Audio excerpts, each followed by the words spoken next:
TAFS is leading the charge to make the 2024 Broker Carrier Summit possible, and we are so excited to have their support. In case you haven't heard, TAFS offers much more than freight factoring. It provides a comprehensive support system for trucking companies of all sizes, specializing in fast and efficient invoice factoring with the ability to pay carriers in as little as 1 hour.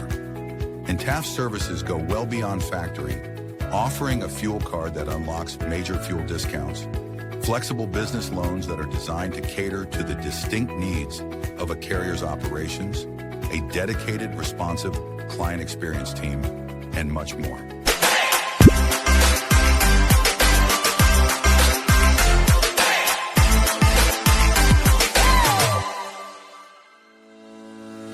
Blackbox Logistics is a 3PL freight brokerage based out of Birmingham, Alabama. Blackbox Logistics was formed in 2020 by 3 friends, Logan Dyer, William Graves, and Will Hopkins, in a basement office with the goal of bringing transparency around the clock communication and hassle-free customer experience to the table.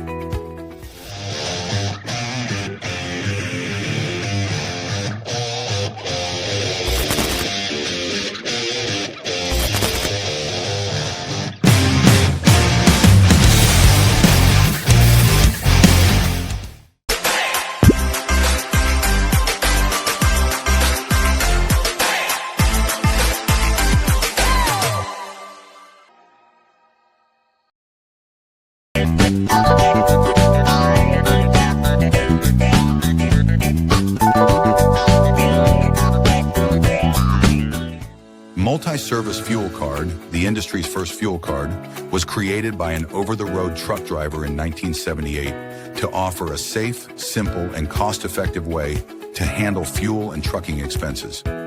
Initially, it addressed safety concerns of carrying cash on the road. Today, it combats advanced fraud with best-in-class technical and personal support.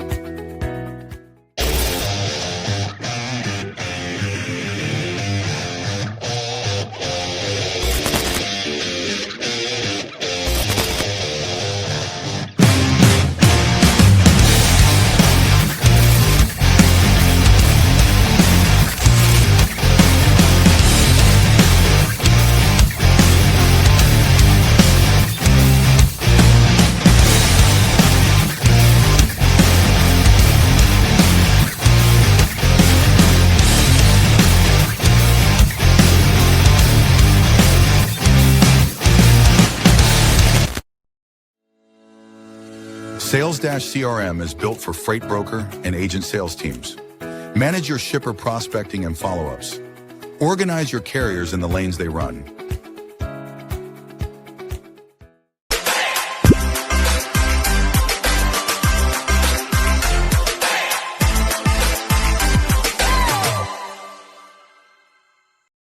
HD Ships is a leading logistics provider specializing in sustainable and tech-driven freight solutions. With hubs in Reno, Phoenix, and London, we deliver comprehensive services, including full truckload, expedited cross-border, and intermodal freight.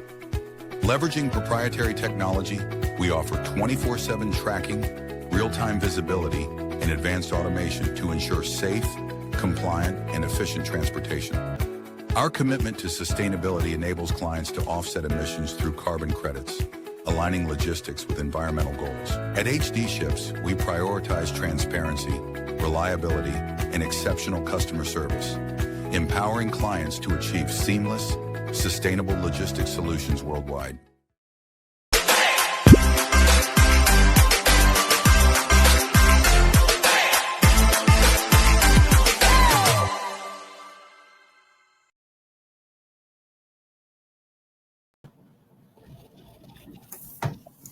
Happy Thursday. Yeah, happy Thursday. It's actually my Friday, I believe. I'm going to take tomorrow off, take advantage of this long weekend with Memorial Day. Oh, nice. I didn't think about it. It's Memorial Day on Monday. Honestly, it's the first I've realized Monday's Memorial Day. Yeah, you're not working Memorial Day. I mean, I'll be around a laptop. I'm sure I'll have to do some stuff, but I'll be down in Florida, so and everybody has the day off. So, but I mean, as with logistics, I'm sure that I'll have to work. Right. Same thing with tomorrow. I'll just be working remote. That means your office open? Or your reps working Monday? No, I mean, I'm sure that if their customers might have requests or need updates, so they'll need to reply, but nobody will be in office unless they've Okay. I even know honestly what our schedule is on Monday. I didn't realize it was Memorial Day. But yeah, shout out to our sponsors. Multi-service fuel card, been around since 1978. I think the longest fuel card out there. Patricia, fantastic. Jessica, she spoke at BCS. Great people. They have fuel cards for brokers too. Black Box Will's company, HD Ships, where I recruit agents for. Sales Dash CRM, Freight Specific CRM. Will's company uses it. We have agents that use it. We've known Josh for over a year. Great person. Well, I should say we've known him longer than that, but he's been supporting the podcast since the beginning, which is a year. And then our banner sponsor, Taft's Top 10 Factoring Company. They've also been with us since close to the beginning. Great people over there, great rates, great customer service. Hit up Ryan or Rob if you're looking to learn more about factoring. Yeah, 100%. Great group. So Two Dawgs celebrated, I guess, a year anniversary this week, which I didn't know until my LinkedIn auto-populated 1 year of working at Two Dawgs. So shout out to all these sponsors. I want to say all of them have been with us just about since the first month that we started. So a great group of companies, and we can't thank them for their support enough. Yeah, no, 100%. Yeah, so this week we have an exciting guest. I'm sure a large portion of our audience is familiar with him, but it's David Bell. And we'll kind of let him introduce himself and give us a rundown on his experience. But I mean, he's all over the place with what he's doing and has done some exciting things in our industry. So we'll go ahead and bring him on. Hey, David. How's it going? Hey, guys. Hey, happy Thursday. How's it going? Happy Thursday. Going good, man. How you guys doing? Doing good. Well, we're excited to have you on and learn kind of about your background, and yeah, it should be a fun show. I know you've accomplished a lot in this industry. So I guess maybe just to start, kind of give us a little bit about your background, how you got into logistics, maybe a little bit about just your history in general. Yeah, I mean, sometimes I get my background, it reminds me how old I am. So I got into logistics in like 1993, and 1995, I kind of went off and did my own thing back when, there was really no competition. So like now logistics is, the competition is just insane. Like you guys know, it's like, it's the amount of billion-dollar companies that are out there now compared to when I got into it. Like I think there was none when I got into it. So it's been pretty crazy to watch how it's evolved and where it is today, and how many, just shows you how many like entrepreneurial people there are when they go to work for a logistics company, and then they all end up leaving and going and starting their own business and doing it. And I think it comes down to relationships. When you get those relationships, with people and companies, just take those for granted, and you learn and you understand, and then you leave and you do it. And that's why you see so many companies today. It's one of those businesses that you don't even really need a college education. You don't need anything. You just need to go work, learn it, understand it, figure it out, learn how to move freight and take care of customers, and do what you say you're going to do. And anybody can pretty much do it. So it's pretty interesting where it is. But I've been doing it a long time, man, 30 years. Yeah, I'm sure things were much different 30 years. As you said, there weren't any billion-dollar players in there. It was a lot smaller, a lot different. I mean, and I'm sure we'll get into it later with technology, but obviously technology has changed a lot, and especially in logistics over the last 30 years. Yeah. I mean, if I just knew a little bit then what I know now, I would definitely be worth infinite more money, because it's hard to imagine back then what technology would have done to logistics, like all the little things. And to see them, like, why didn't I think of that? Why didn't I think of that? That's an easy, so I didn't think of that. So when you look at all the stuff, it's kind of like missed the boat on a lot of stuff. And the AI is something I knew was going to have an impact on all businesses. So that's why I jumped into it. I didn't want to miss the boat on that. After you get my age and you see how many times you missed the boat, you jump on it when you think it's a good one. So yeah, well, hindsight's 2020, right? But to your point, what you're just describing, that no, you don't necessarily need a college education. I mean, what you described is my story. I was at a brokerage for 2 years, left, started a company, and 5 years later we're up to 50 employees, and it's been built off of those things that you described. So you mentioned you were somewhere for 2 years, then you decided to go off on your own. What was your first taste of that, what were you doing? What kind of company was it? We were doing primarily LTL brokerage. So we were the company I was working with was one of the first in the space to do the third-party build too on bill of ladings in South Florida. Okay. And I learned it. It was pretty much easy to do. They were pretty greedy, didn't want to pay, the money for the work I was doing and value I was creating. And I was like, listen, you could either pay me this or like, I'll go do it. And talked about maybe being a franchise of them or something. They just they treated me like I couldn't do it. So I've always been the kind when somebody tells me I can't do something, like it drives me 100 times harder. So I went out and did it and competed, and they didn't have a brokerage division. They were just doing the LTL, and I thought it was a mistake, and I wanted to open the brokerage. They didn't. So I went out and actually got a broker authority and started doing brokerage and truckloads. And the concept was, I don't want to do a truckload for $3,000 and take the risk and the AR. And I'm like, what? And I'd rather do one truckload for $3,000 than 10 LTL shipments for $300. Like they just seemed to me like they didn't really see the future and long term. And I'm mostly a visionary and a strategic thinker. Like, where can this go?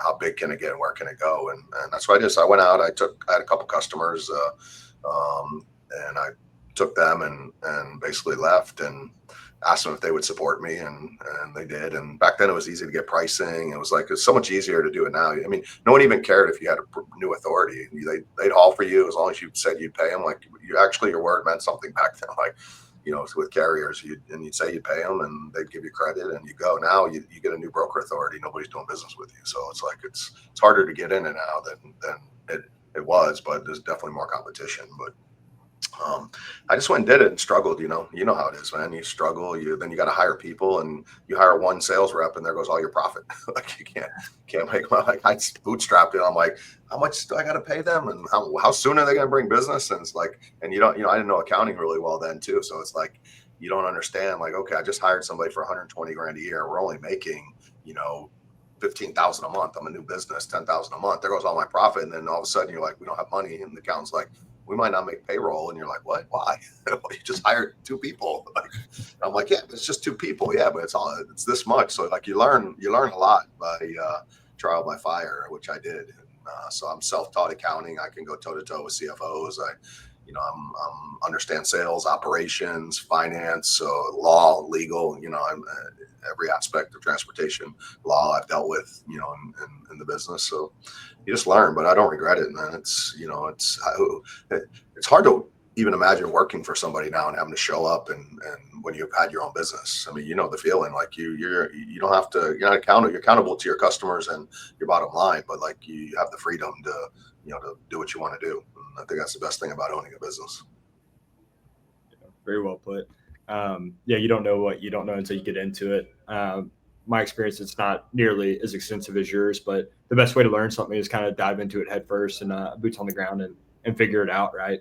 So it sounds like that was a successful venture, right? So you did that is that Smith Transportation Services that you're referring to, that brokerage? Yeah, we built it. I had about 30% of my business was doing consolidations out of Florida and California and the East Coast. And a lot of my customers were brokers. I was doing business with them all. And so I built up that credibility and trust, which led into Lean, allowed me to get the credibility and trust there to have them open an office. And, Lean was, it was very difficult to get Lean off the ground in the beginning because people were like, what, send jobs to Colombia? Isn't that where all the drugs are? And how do you do that? like it was, it was pretty crazy trying to sell it, but we had some confidence in a couple people and we were able to get it off the ground and get traction. So then COVID hit, everybody went home and they're like, what, we can actually work remote. Why not do all these back office jobs down in Latin America? And that's when we kind of took off. It seems like there's a lot of similarities to the offshoring to the AI, the specific use cases at least. And correct me if I'm wrong or if you see it differently, but it seems like the easiest ones to implement initially are things that most companies are using offshoring for. So track and trace, maybe some carrier sales, data entry, things of that nature. And then with anything, it seems like whether you want to consider technology or just new strategy. So offshoring, when it first hits, everybody's like, oh, I don't know. And then eventually everybody catches on and then the market gets crowded. And now you see all these different offshore companies. I mean, my LinkedIn messages is just, 30 people wanting to talk about offshoring, right? So at least the way I see it or envision AI playing out is kind of similar. Right? You've got a few companies that are first to market or early, and then you've got some companies that are early adopters and using it, and then eventually, who knows, right? Like 5 years, it's one of those things where again, it's just everybody's kind of doing it. Yeah, and it's interesting, when I got in Lean, I had zero competition for 5 years. So, shooting fish in a barrel. And now, this business competition everywhere. And even in Lean has competition everywhere now. But for some reason, they still have a huge part of the market share. And I think with this business, we brought in some good product people. We brought in Jason Swanson. He launched Swan Leap and sold that to TI. And we brought in some good product people because I think it's going to, everybody, I talk to a lot of investors and they're like, well, this is going to be commoditized. What's your moat? And really it doesn't have it. So we're really focused on figuring out what our 2-year and beyond plan is. And in the short term, obviously, we're just trying to, get our products out to market that compete with what's out there now and get the business. And we have, tons of, I think we got 11 pilots that have gone live or are going live in the next 2 weeks. And we have a good sales team, but I think it's definitely, we got to have a bigger play than what we're doing. And so we're heavily focused on spending time looking into the future and seeing what we look like as a company and what we're going to do, because if you look at what Microsoft came out with this week, like you're going to be able to almost do all the AI stuff these big companies are going to provide it for you. So all this workflow AI and all the email AI and everything that's going on, you're going to have Microsoft and Google are going to be offering it as part of their suites. And so I think that like a lot of the AI, people are going to start with somebody and then they're going to figure out how to get it cheaper and free or because when you look at your P&L, like you got, when it comes in, you're paying a DAT or truck stop, you're paying a highway, you're paying a text locate, you're paying an AI company, and then you're paying another AI company. You got all these AI companies you're paying and to get this load moved, but you're still trying to reduce your cost per load, but you got 7 different providers you're using to get. So we're looking for a way to, and then you got the TMS, throw the TMS in there. So like all of this technology still, when it bundles all together, what's your actual cost of it? And, are you getting the benefit, or is there a better way to bundle it all together and have a full suite of it? And I think the TMSs also are going to go and get this technology and try to replace a lot of these people too, because if I'm a TMS, I'm looking at, okay, now I got all these AI people in there, and now I got to do all these integrations. And how hard are these products?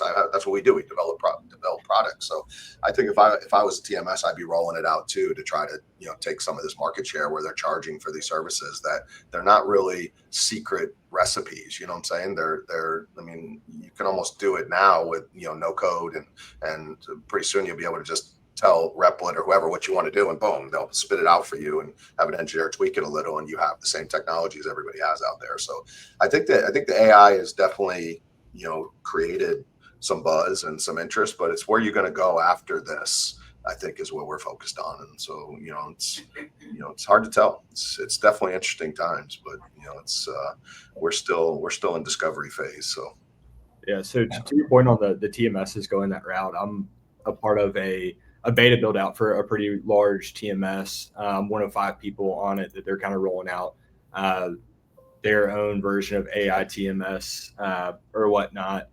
So it seems like they are going that way, right? I love the point about kind of streamlining everything into one. A lot of the platforms that I've seen, and I don't have extensive knowledge or exposure to it, but it seems like a lot of them are maybe one specific use case as opposed to kind of like a full coverage. So yeah, looking forward beyond the kind of like low hanging fruit to where is it really going to be in 5 years? I think that's, to your point, that your strategic mind looking at it and seeing it that way and planning accordingly.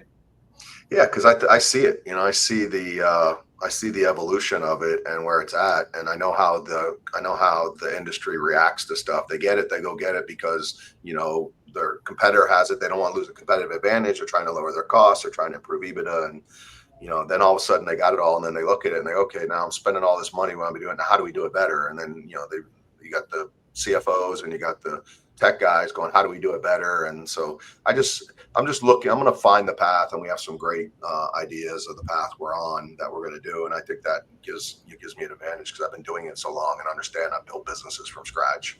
So I think we're going to find a nice path of long-term value for our shareholders and deliver that. But right now in the short term, we're just getting our products out in the market to compete with the other people that are out there and grabbing market share. And kudos to all them. They're and you had the Fleetworks guy on, I think, last week, and I listened to his podcast, and he's working on things too. And so I think everybody realizes, like, okay, this voice agent isn't going to be the $1 billion company that everybody thought it was, and it's going to take every job and do that. I think people are realizing it's not reducing jobs immediately.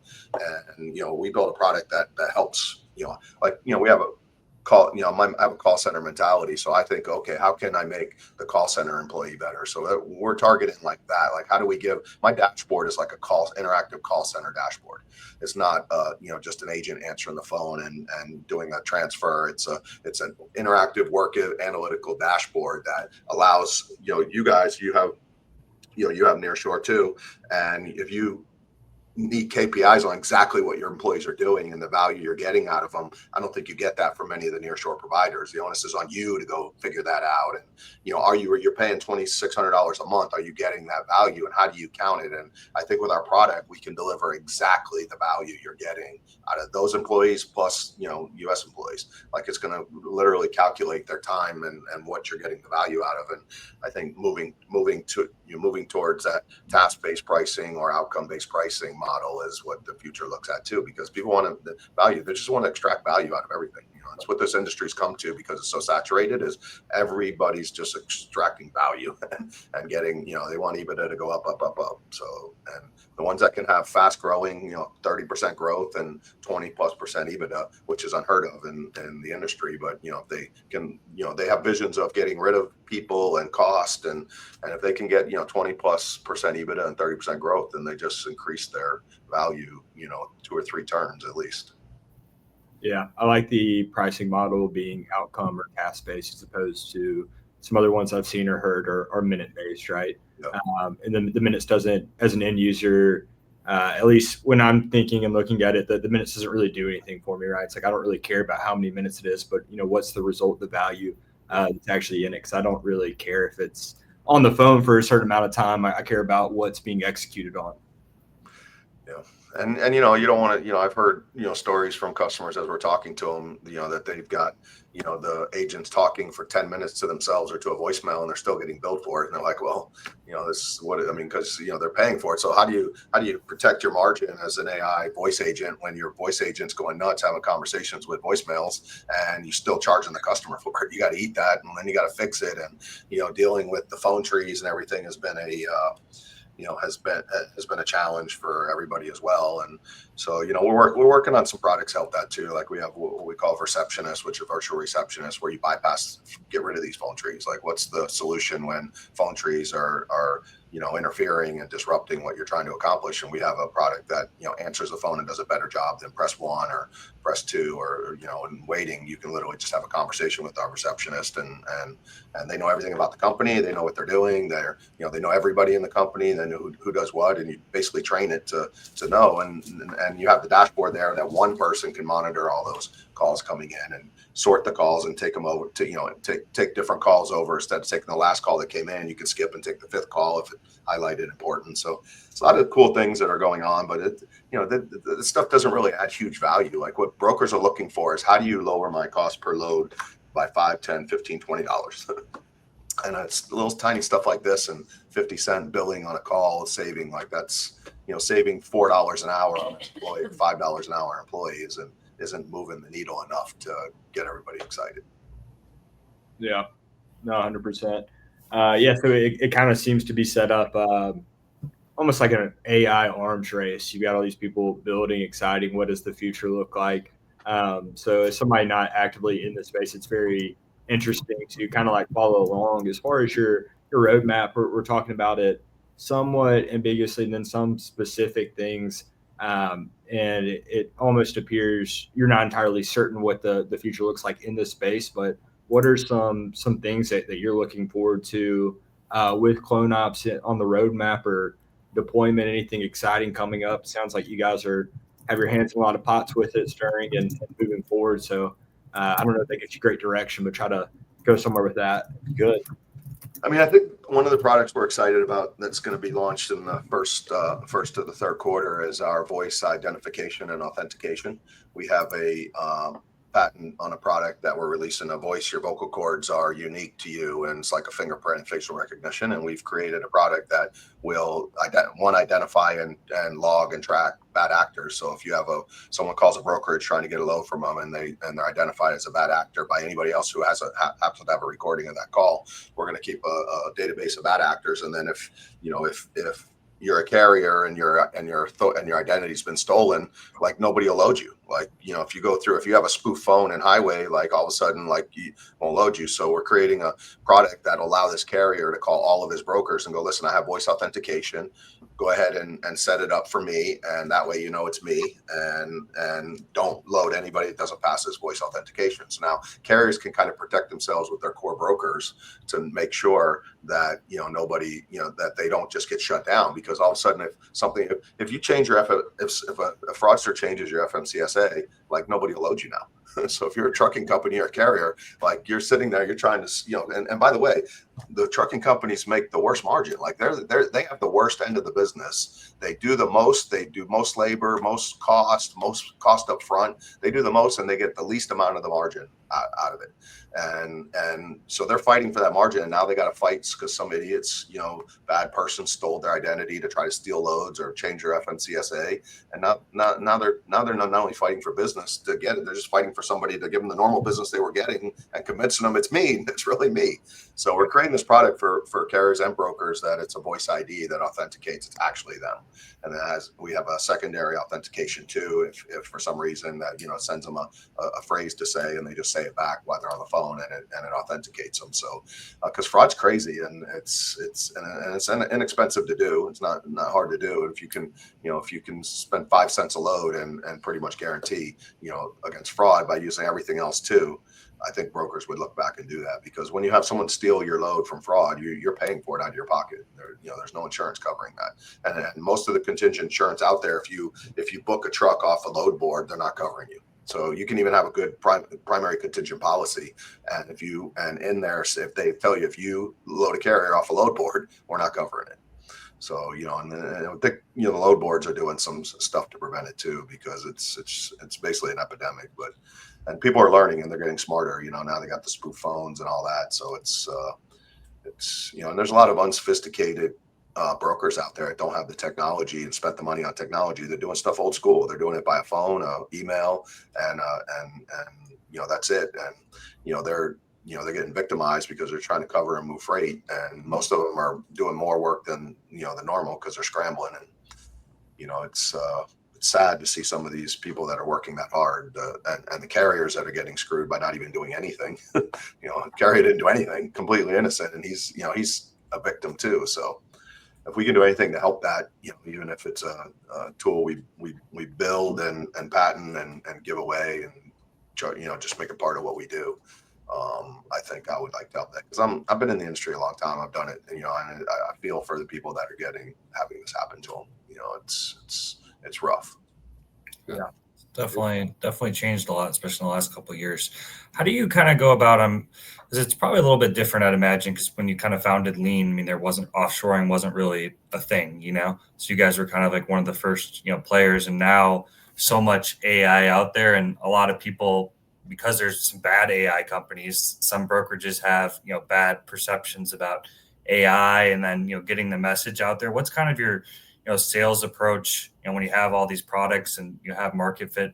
What's kind of your sales approach to kind of get the message out and kind of differentiate yourself? I mean, we're working with our warm network right now first, and one thing I have some friends that are in the AI space also on a much bigger level, like the $200 and $500 million market space that they're raising, and they're having the same issues that almost everybody's having. Is people want it, they want it now, but we don't have enough manpower and AI power to onboard. So like we're working on an AI agent onboarding process. So, an AI implementation, trying to streamline and use AI to do all the stuff that, you do once you get the customer. And I think some of those things we're doing are going to help us be a little bit better and quality, because if you don't have a quality of what you have, if you get a customer start using your product and the quality's not there, then you're going to lose them quick. The same when I started Lean, like I used to have to beg customers, just bear with me. I promise you it'll work out. It just takes a little bit longer, like, because you guys know when you onboard nearshore people, like it takes a little bit longer, especially when you're doing it remote. Out of sight, out of mind. As soon as they hang up, you think they got it, and they don't, and you got to retrain them, and it's a longer, harder process when the near shore, and we had to get through it. So it's nothing I'm not familiar with. And you got to just make sure customers believe in you, and believe even if it's not where it needs to be. If you tell them it's going to be where it needs to be, they believe in you, and then you got to get it there, right? Because that's all you have. If it's like I used to say with shipments, if you screw up a shipment, it's fine. It's how you recover. Okay, I'm late. I screwed everything. This is what's going to happen, but here's what I'm going to do to fix it, and then do that. Because if you do that, then the customer is going to have confidence. All right, listen, they're going to take ownership, take responsibility. They're going to get it fixed. I can trust that they do what they say they're going to do. And the same goes for here. It's just about credibility. And I'm very careful when it comes to credibility and doing that. That's how I built all my companies, is just by my customers know that if I cause them pain, I'm going to be in pain, and I'm going to try to take the pain off of them. And that's all you can do. But it's these products are not perfect. And everybody using AI knows, and you can go on LinkedIn and see everybody, giving demos and how great it is and all that. It's not. It's an AI agent. It repeats itself. It stutters. It hallucinates. It says stupid shit, and it hangs up on you. And like, it's technology, and it's not perfect. And so we're going in and just explaining to customers right out of the gate, like, listen, we are a new company. We're launching a new. We're really doing releases every 2 days, and bear with us. And we'll get it in, get it right, and then once we do, that's why we're basically piloting everybody now, and not trying to pilot them, for long, but getting them in, getting it working out the bugs, and then going live. We're giving ourselves 30 days with our customers to pilot them and make sure they're right and make sure it's working, and then also, we had one client that started with the tracking agent, and it worked well for a few days, and all of a sudden they weren't using it anymore. And we're like, what happened? Like, oh, we can't get in. They did a firewall update or something, and their VPN was blocked or something. It's like, okay, like, were going to say something, or were we just going to stop using it?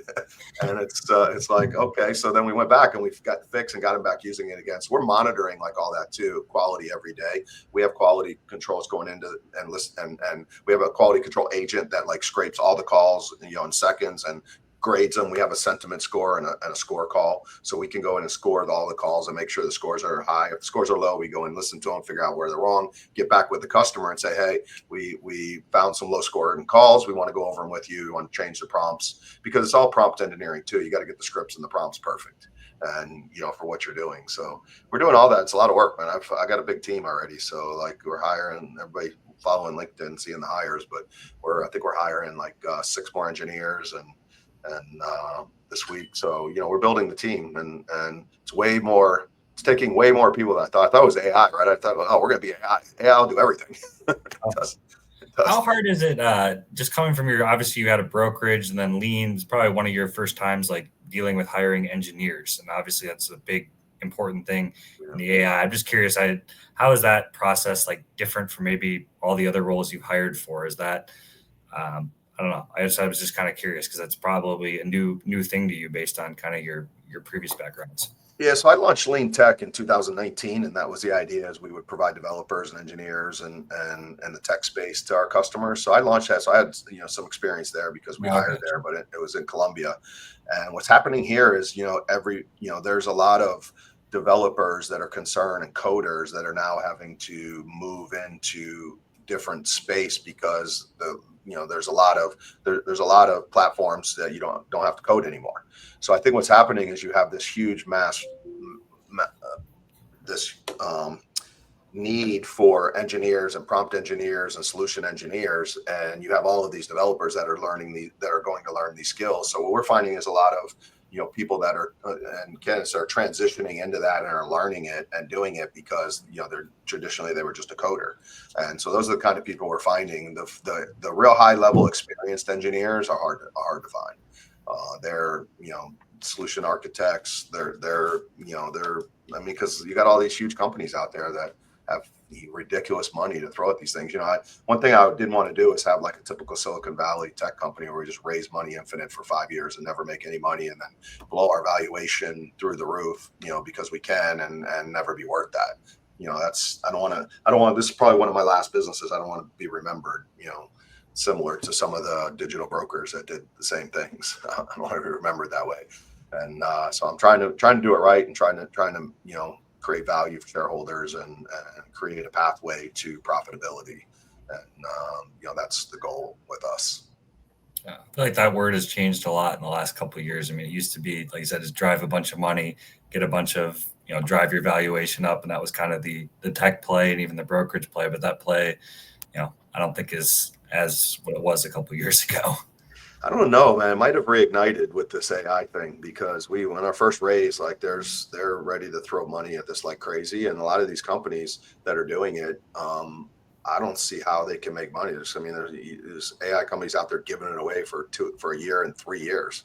Wow. You got companies that, they go raise 25 million, then they figure they'll give it away to the top, 100 brokers for free and find a pathway to a billing when that happens at reduction. And then you look at it, you're like, okay, well, and then they go from a raise at a $50 million valuation. Now they're raising it like a $500 million valuation because they got all, 8 of the top 10 brokers. They gave it away for free. So I think, the tech business to me has always been a raising funds business, not a profitability business. Even when you look at like some of the big TMSs out there, like the pathway to profitability it's hard. So I think I agree with you for a period of time, the last 2 years, because of the recession and logistics. Like everybody wants a profitable company. Nobody's willing to look at companies that don't have a pathway to EBITDA. But I think we're back a little bit with this AI play. I think that there's a lot of money in the space that they're throwing at it. And I think that there's going to be a lot of companies that their whole business model is going to be raising money.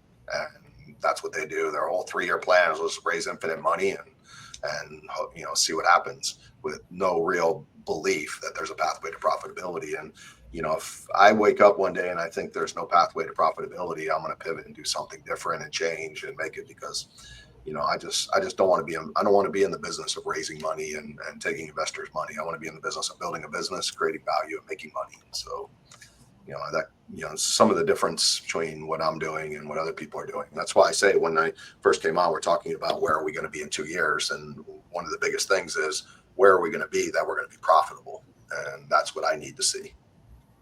How do you compete against, I didn't know there was AI companies doing that, just going to the top brokerages and saying, here's 1 year, 3 years for free. Like, how do the other AI, players, you started the show saying, CFOs and some of these guys are so concerned with money and how much it costs. How do you compete against something like that? I had no idea that was going on.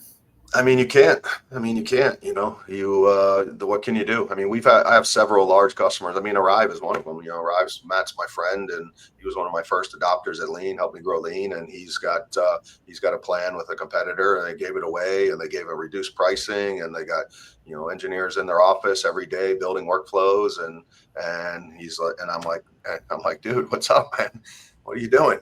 And he's like, what do you, I have to do it. Like, I have why wouldn't I do it? It's free and it's reduced. And like, I'm like, I don't blame you. And so, and I got, he's my friend trying to find a pathway in. And so that hopefully when we get our voice AI launched and voice authentication, we'll get in the door with Arrive and do some business there with that. But you can't, all the big ones there that they've already hit, and they went out and hit them and gave them a deal they couldn't refuse. But we're finding some of them, we're able to still get in with some simple products that, to test and compare against it. And they're finding that they can have 2 pathways. Like we have one of our pilots that was really the ones, I won't say names, but really the company that launched the AI agent, a year and a half, almost 2 years ago, basically the first user of it, and helped basically helped them go to market, and now we're using them as well, and they're using both of us, and they like both of us. And they said, listen, we can use both. There's room for both of you. It's it's like when you got the 4 kites and macro points and P44, and you thought that you're gonna have this one, everybody use it, and then there's always competitors. So we're optimistic that we're still going to get a piece of the business, but we got to let it. Let them go do their thing for a little while and see where they get. And some of them, listen, they may stay in there a year and never get it right either. Who knows? You never know. When you try to go too big and do too much, and it doesn't always come together great. So we may end up with just specific use case products that work well, and we're also working on a very good sales use case product too that we're going to be launching, because I think sales is a big thing too. Like that's big, but when you look at a brokerage, part of your expense and part of your biggest cost when you're trying to start up is hiring the salespeople, and then it's unknown what business they actually bring. So we're working on some cool sales stuff geared towards logistics that we feel can be more BDR level, door opening, interesting than and get some sales traction versus trying to have the traditional way. So we'll see what happens. I mean, we have to come up with something different that everybody has. I mean, that's why I don't understand all these brokerages and go to shippers. And I would hate to be in the brokerage business now and have to go call a shipper and convince them why I'm different. Why am I different? Like, you're not. We're like everybody. You give me an order, we move it, we pay the truck and bill you, and you pay us. So it's pretty much the same. So that's why I was joking. I said if I had somebody, I think did a podcast a couple weeks ago, and they asked me, if you went back into brokerage, what would you do? I'd say I wouldn't. I wouldn't do it. But if I was forced to have a gun to my head, I don't know. I think I'd rather be a carrier than a broker. Honestly, I'd rather go back into trucking and then build a small brokerage around it than actual brokerage, because it's tough. AI is tough, but I think brokerage is tougher. 100%. Do you kind of envision, we asked this question last week too, do you kind of, and I know you were talking about the TMS space earlier and AI as well, and it's well known there's a lot of big companies that have their own TMS, and there's a lot of big companies that still use others. I know you're just talking about Arrive, partnering with this company, and I know you've heard CH developing their own product. Do you envision this in the next, I know you guys are thinking in the future here, in the next 2 to 3 years, as similar to the TMS space, where there's some big brokerages that are hiring their own engineers, designing all their own products, and others that are still using vendors? Or how do you kind of vision that playing out? I think it's going to be yes to both. I think you're going to have people that just want to own it. There's some people. I think it's all mentality of ownership and leadership. I know people that just wanted to build their own TMS to have it, and I think the biggest thing too is there's a lot of people that are data paranoid. They don't want their data anywhere, and you're giving access to they have companies now, like you go through Highway and VoIP, and they got different companies where they're basically getting all your information. They're doing your billing, they're doing your payables, they're doing all this stuff. They have all this data that they're accumulating, and eventually that data is where the value is going to be. And eventually, it's once there's enough accumulation of all that data in a real time, which is what I think AI is going to do in a real time, then I think all of a sudden you're going to have this new marketplace with all real-time data with trucks and loads that are just going to, you're basically going to have AI is going to be booking everything fast and to the best match of what it can be. And you'll just be a broker. You'll just submit it to this AI, and carriers will submit their trucks, and it'll just match it up and spit it back out. Here you go. And what's not covered, you got to go find a way to cover it, because you have a load count, and you have a truck count, right? I mean, sometimes you're upside down, sometimes you're not, and so I think eventually it's going to lead to some sort of centralized, cooperative, centralized broker carrier, shipper agreement that is going to be in this environment that gives everybody efficiencies, and could be a differentiator. But I'm watching, and I'm taking notes, and so I can look back and see what I missed and where I thought I hit it right. So we can do this again in 2 years, and then we'll revert back. Yeah, and compare. It'll be fun to see what happens in 2 to 3 years. Well, it was fun having you on. Is there anything else we maybe didn't touch on that you wanted to hit on kind of as we wrap up? No, man, listen, I appreciate you guys having me on. Your podcast is doing great. It's popular. There's only a few out there that are super interesting and popular. I think you guys are bringing some youth and energy, to it. And I just started watching it. I only realized I saw you guys on LinkedIn, but I didn't really pay much attention until about a month ago. And I think you guys are doing great. And I appreciate you having me on. It's good exposure for us. And hopefully people aren't getting podcast fatigue for me and tired of hearing about me, because my marketing team's like, another podcast. I'm like, send someone else to do it. Send a product guy to do it. But you guys, I wanted to do it because I thought it would be more personable and just to meet you guys and get to know you. So I'm sure we'll cross paths in some other ways too. And maybe is Black Box using AI? Who are you guys using? We've done a couple of demos. I did a demo with a Kyle who set this up. Did you? Okay, cool. And I did one with Fleetworks. We're kind of just watching discovery phase, right? Seeing what makes sense. We're right under the 50 person head count. So I don't know if we will do something eventually. Timing's not ideal right now, but yeah, who knows? We don't want to be late to it. So we're keeping. All right. Well, as long as you're talking to Kyle, he'll get you closed. He's a closer. Yeah, we're supposed to go to a Braves game here soon. So yeah, Braves game, a few beers. I'll be in the Monday after that. Well, David, yeah, man, thanks for coming on. We really enjoyed it. I really appreciated your take. It was refreshing, right, to hear you candidly talk about AI. Hey, it's not this perfect thing. A lot of times we have people on and they have a product and they're just like, yeah, it's it's going to end world hunger. But it's great and refreshing to hear somebody just kind of call it how it is, right? We're still building, we're still figuring it out. And take some ownership of that. So no, that's all you can do, right? Like if you don't call it like it is and be transparent, then it's they say you fake it till you make it. I say don't fake it till you make it. Just make it, and do it. And at the end of the day, that's all you got. So but I appreciate you guys, man, and shout out to my whole team too. We've hired a lot of new people, and I'm building a superstar team, man. They're working their ass off. They're working hard, and I appreciate them so much because I realized when I started this business, I thought I would have a slim team and be able to do it nice and slim, and I couldn't. And the people that are coming on board and believing in my leadership and what I'm doing is humbling, and I'm very appreciative of all of them. Awesome. Well, yeah, we'll put it on the calendar 2 years from today. We'll come back. We'll have some clips, and we'll evaluate how things turned out and where we are. Yep. Cool. Maybe we'll do one before then, though. 2 years is a long time. You guys are too popular, man. I'll become irrelevant. Yeah, just let us know. We'd love to have you on whenever. But yeah, thanks again, David. Enjoy the rest of your day, and we'll be tuned into CloneOps, seeing what you guys have rolling out, and best of luck with it. Cool. Thanks, guys. Appreciate you, man. Thanks again. All right. That was fun. It was a refreshing approach too. I mean, I really like the part. I mean, he said, it's not perfect. It's going to mess up the same way as, with trucks. You had to take accountability in how you act. And I didn't know his, kind of all of his background. So it's cool to see somebody talk. Somebody's been in all phases of the industry over 30 years. And yeah, I enjoyed it. Shout out to our sponsors, Multi-Service Fuel Card, been around since 1978. Patricia, Jessica, fantastic. Black Box, Will's company, HG Ships. If you're looking to be an agent, I'd love to talk to you. Sales Dash, Freight Specific CRM. Will's company uses it. We have agents that use it. Hit up Josh or Drew. And our banner sponsor, Taft's, top 10 factoring company, Kansas City based. Ryan and Rob are fantastic. Definitely hit them up if you're looking to learn about factoring. 100%. Well, man, great episode. Guys, we'll have Dog of the Week out tomorrow.